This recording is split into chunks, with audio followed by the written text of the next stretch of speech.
Hello, bird. Hello. Oh yeah, by the way, this is Ariel, of course.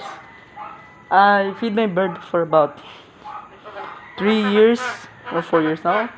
So yeah, he is talking right now. So it's a boy. I don't know why I call him Ariel.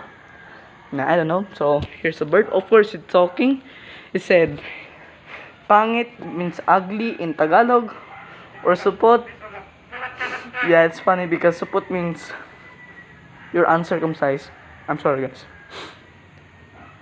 Okay. It's me right here.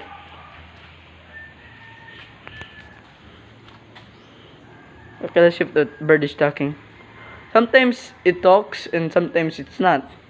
So that's why I'm watching him. Oh, it's talking.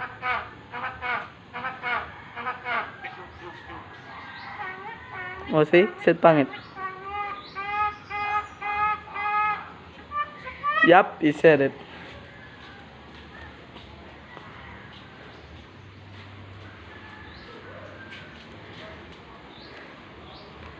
Yup, that's what he said. I told you. Well, this is it for today's vlog, of course. I hope you enjoyed this video. Bye, guys. Peace. Goodbye, birdie.